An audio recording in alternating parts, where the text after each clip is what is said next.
Before diving into this incredible story, remember to subscribe to the channel and turn on notifications.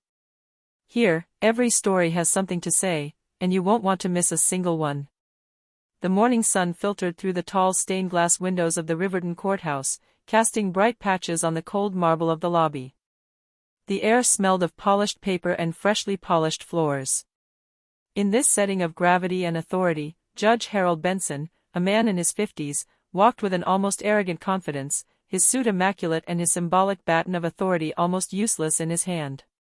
His gaze, sharp and calculating, scanned every face in the lobby, searching for signs of weakness or defiance.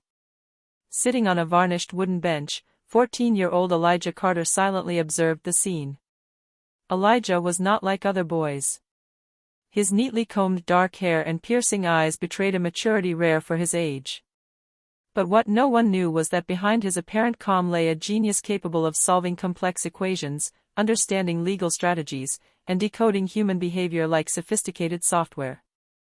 As Benson walked past the bench, he suddenly stopped, a mocking smile stretching his lips.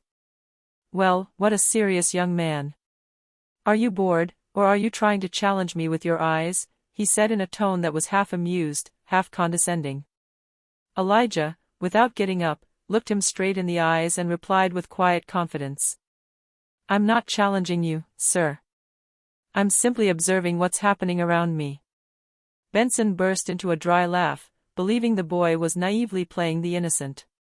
Let's play a little game, if you like, truth or lie. I bet you won't be able to fool me." Elijah nodded. For him, this wasn't a game of chance. It was an opportunity to analyze, predict, and understand an adult convinced of his authority. Every word, every movement of Benson, every inflection in his voice was a piece of the puzzle that Elijah could assemble. As the judge, with a satisfied smile, prepared his first questions, he was completely unaware of how far he was about to be outmaneuvered. For behind the boy's apparent innocence lay an intelligence capable of turning the situation around and transforming a simple game into an unforgettable lesson on perception, judgment, and respect.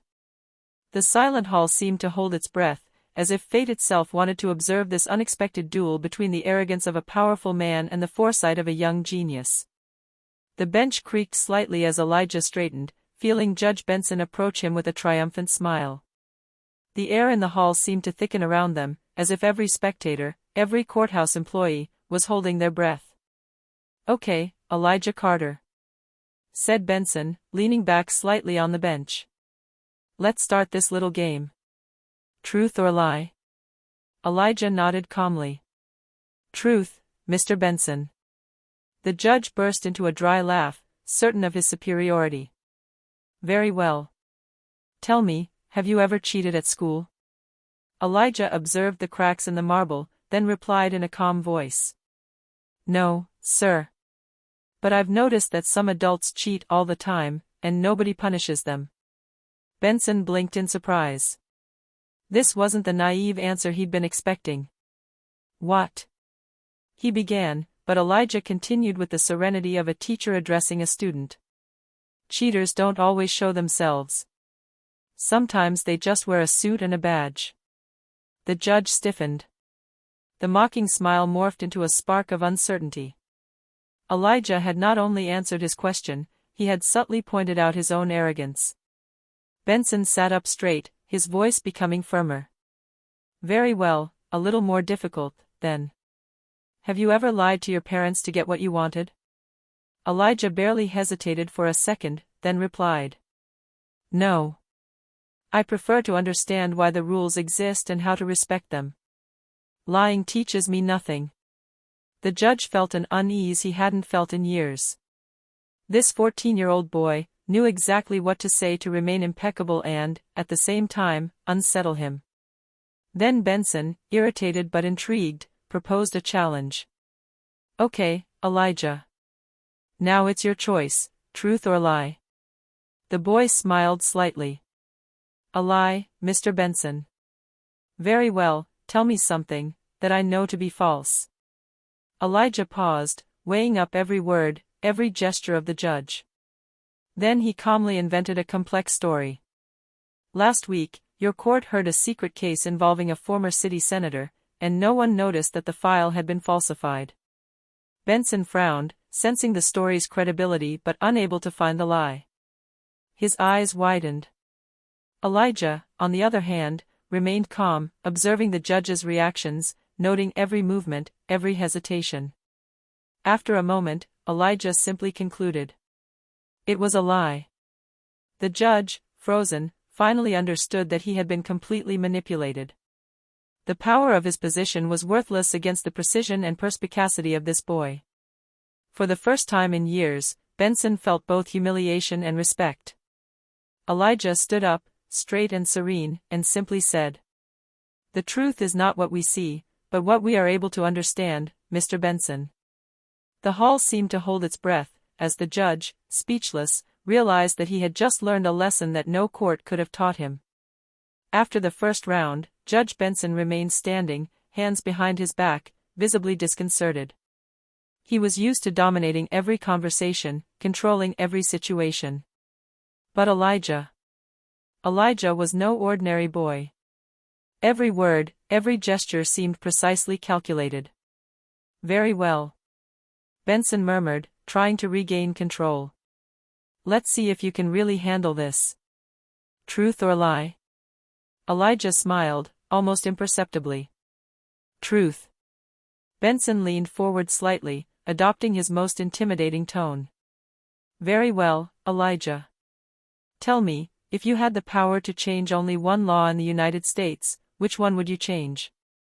The boy thought for a few seconds, then replied with surprising maturity. "The law that allows people to judge and condemn others without understanding their story. Because much suffering comes from hasty judgments." Benson felt a pang of embarrassment. He understood that this response wasn't just clever, it was a subtle critique of his very authority. But he didn't want to admit it. So, he attempted a more subtle trap. "Interesting. Now, let's see if you can detect a lie. I'm going to tell you 3 stories, 1 true and 2 false. You tell me which one is true." Elijah nodded, his piercing gaze scrutinizing the judge's every micro-expression. Benson began his story, vividly recounting a real court case and 2 stories invented on the spot, incorporating credible elements to test the boy's intuition. When he had finished, Elijah simply placed his hand on the bench and said, "The true story is the 3rd one, Mr. Benson. The details in the files you cited contain a subtle inconsistency that only those familiar with the procedures can notice." The judge blinked, stunned. He had just realized that this boy had not only followed the whole story, but had detected a lie that he himself had intentionally inserted. Benson felt his throat tighten. For the first time, he felt outsmarted by a mind far sharper than his own. Elijah continued, unperturbed. "Mr. Benson, adults often think that experience is enough to judge. But observation, logic, and patience can reveal far more than years of practice." The judge stiffened. He no longer knew whether to laugh, get angry, or admit his astonishment. He understood that this game was no longer a simple amusement, he was receiving a lesson in humility from a 14-year-old boy. Elijah, for his part, stood up gently and added, with a discreet smile, "Would you like to continue, Mr. Benson? Because I can show you how to detect a lie in less than 30 seconds. Benson, despite himself, felt a mixture of fascination and fear. He had been challenged, humiliated, but above all, he had encountered an intelligence he could never underestimate. The silent hall still echoed with Elijah's footsteps, each calculated movement, each measured glance. The game had just changed in nature. It was no longer a simple question of truth or lie, it was now a duel of wits where the judge's supposed superiority was challenged by the clairvoyance of a genius. The heavy silence of the hall seemed to amplify every breath. Judge Benson, who until then had believed he was in control of the situation, began to feel a tension he had never experienced with a child. Elijah, sitting calmly, watched him with an almost defiant serenity. "Very well, Elijah," said Benson, his tone slightly forced, "now you choose the next question." The boy smiled, but inwardly, he was plotting his move. He knew exactly how to trap the judge without startling him. Very well, Mr. Benson. Truth or lie? He asked, his tone calm and confident. A lie, replied the judge, thinking he could catch the boy in a subtle trap. Elijah nodded and began to tell a complex and believable story. Last week, your court was dealt with a very sensitive case involving a former senator and a lobbying firm. He detailed the story precisely, adding names, dates, and procedures, each element carefully chosen to sound plausible. The captivated judge listened attentively, analyzing every word and inflection, convinced he was about to catch the boy in some inconsistency. After a few minutes, Elijah stopped, his gaze fixed. And now, it was a lie, Mr. Benson. Everything I just said is false. The judge froze. Every detail seemed perfectly credible.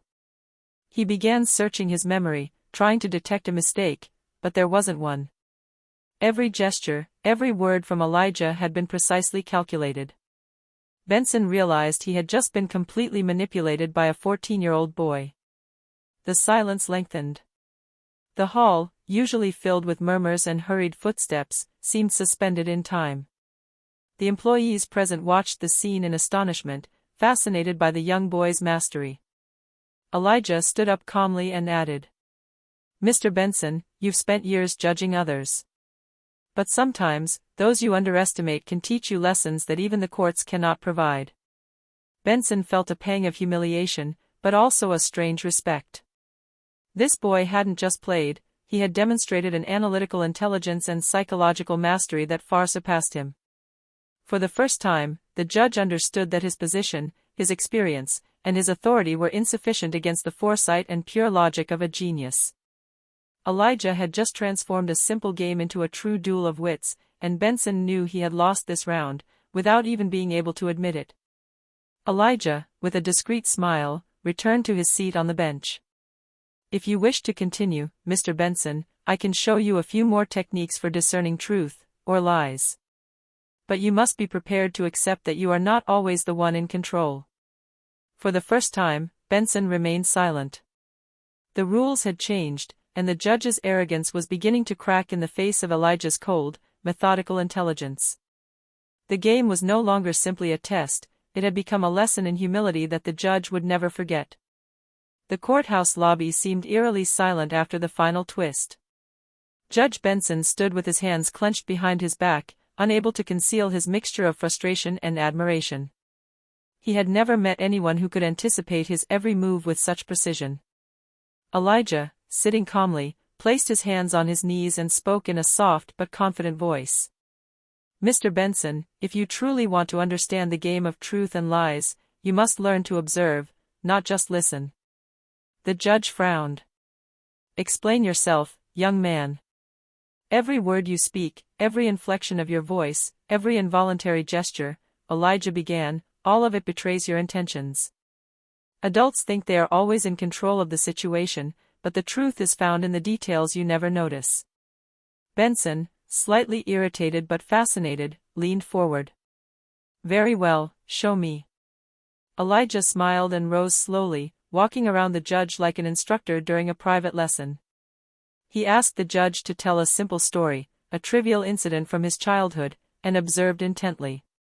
Every micro-expression, every hesitation, every movement of the mouth and eyes was noted.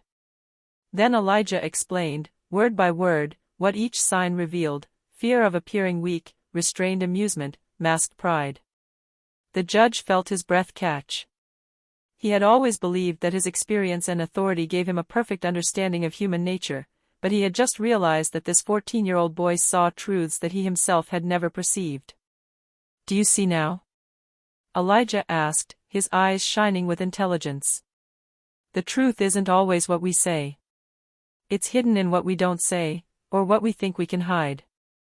Benson, stunned, remained silent for a long moment. Elijah was not content with simply winning the game, he was transforming every answer into a lesson, every lie into a tool to teach the judge. Then Elijah added calmly, "You asked me questions to catch me, but you didn't notice that every trap you set revealed your own arrogance. A judge can control a court, but he cannot control the mind of a genius." Benson took a deep breath, feeling a wave of respect mixed with humiliation. This boy had just given him a glimpse of what it truly meant to observe, understand, and anticipate, skills he thought he had possessed for decades, but which he had just seen embodied in a young teenager. The hall seemed to hold its breath, as if time itself had stood still. Elijah had transformed a simple game of truth or lie into a genuine learning experience, and Benson understood that he could never forget this lesson. For the first time, the judge smiled, not arrogantly, but with genuine respect. "Very well, Elijah, you've won this round." Elijah sat back down, his smile calm and confident. "It's not about winning or losing, Mr. Benson. It's about understanding." And, in that silent hall, the judge's arrogance began to fade, replaced by a new curiosity and an awareness that intelligence can sometimes come from the most unexpected places. The afternoon sun bathed the courthouse lobby in a golden light. The silence was almost sacred, as if the building itself acknowledged the gravity of what had just transpired. Judge Benson, standing near the bench, was unsure of his place. He had lost control of the situation, but he had learned a lesson no courtroom could teach him. Elijah sat calmly, observing the judge with a mixture of curiosity and serenity. He knew the experience had just transformed the man before him. Every question, every subtle manipulation of the game had been a test, not to humiliate, but to teach. Benson took a deep breath and approached Elijah. For the first time in years, his voice was devoid of condescension. "Elijah, I have to admit something. Today, you showed me something I never truly understood. Logic, observation, and above all, patience." Elijah nodded with a slight smile. "Thank you, Mr. Benson. You're not the only one learning. We all learn every day, if we know how to look and listen." The judge straightened up, his gaze fixed on the boy, impressed by his maturity. "You know, I thought I knew what it meant to control a situation, but today you've shown me otherwise. True mastery comes from understanding others, not from dominating them." Elijah smiled calmly, a mixture of wisdom and modesty in his eyes. "And sometimes, Mr. Benson, those who seem the youngest have much to teach." A comfortable silence settled between them, a tacit acknowledgement of the mutual respect that had just been born. Judge Benson, for the first time in a long time, felt both humbled and inspired. He knew this encounter would remain etched in his memory, not as an affront, but as a turning point. As the hall filled once more with murmurs and hurried footsteps, Benson turned his gaze to Elijah and said with a slight smile, "Very well, you won the game. But you taught me something much more valuable." "Thank you." Elijah stood and bowed slightly. "Thank you, Mr. Benson. Truth and lies are just games, if you know how to play them." The young boy walked away, confidently down the bright hall, while the judge remained motionless for a moment, reflecting on what he had just witnessed. He understood that true intelligence could be found where it was least expected, and that respect often arises from recognizing what one cannot control. That day, Judge Benson left the courthouse transformed, carrying within him a new perspective, a lesson that even years and authority could not have taught him. Elijah, for his part, continued on his way, knowing that wisdom and mastery come as much from observation as from experience. And in this quiet North Carolina town, a simple game of truth or lie had changed the life of a judge, and confirmed the genius of a boy that no one would have dared to underestimate.